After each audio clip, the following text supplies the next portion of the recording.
सुकून के पास चुड़ैल वाली फोटो देखकर रूही के उड़े होश। रूही को हुआ सुकून पर शक। मनसुंदर सीरियल के अपकमिंग ट्रैक में देखने को मिलने वाला है कि जब रूही सुकून को गेस्ट रूम में छोड़कर आती है तो पीछे से सुकून अपने सामान में से एक फोटो फ्रेम निकालती है और वो फोटो फ्रेम वही होती है जिसे रूही घर से बाहर फेंक कर आई थी। इसके बाद नाहर सुकून से नई डिजाइन के बारे में पूछने के लिए उसके कमरे में आता है, तब उसकी नजर उस तस्वीर पर पड़ जाती है। सुकून तुरंत बहाना बनाते हुए नाहर से कहती है कि ये फोटो फ्रेम मुझे बाहर पड़ी मिली थी और इसे देखकर मुझे लगा कि ये बहुत ही सुंदर पेंटिंग है। ऐसी पेंटिंग कहीं पर भी नहीं मिलती, इसमें कुछ खास बात है, इसलिए मैं इसे उठाकर अपने पास ले आई।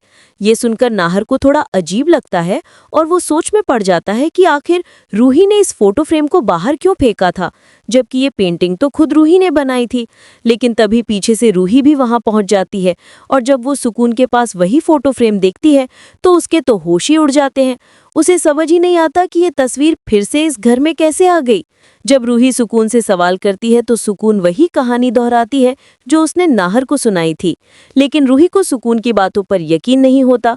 उसे लगने लगता है कि जरूर कुछ तो बहुत बड़ी गड़बड़ है, क्योंकि वो जानती है कि इस फोटो में कुछ अशुभ है और अगर ये फोटो घर में रही तो इस घर पर कोई बड़ी मुसीबत आने वाली है। अब रूही ये सोचने लगती है कि नाहर के सामने इस फोटो फ्रेम को दोबारा बाहर कैसे फेंका जाए ताकि किसी को शक भी ना हो। लेकिन इसी बीच कहानी एक बहुत बड़े मोड़ पर पहुंच जाती है, क्योंकि जल्द ही ये सच सामने आने वाला है कि वो फोटो फ्रेम वाली चुड़ैल कोई और नहीं बल्कि सुकून ही है।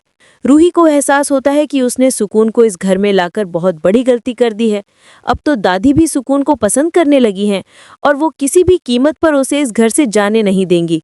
वहीं सुकून जिस तरह से नाहर के काम में हाथ बटा रही है, उसे नाहर को भी सुकून पर पूरा भरोसा हो गया है।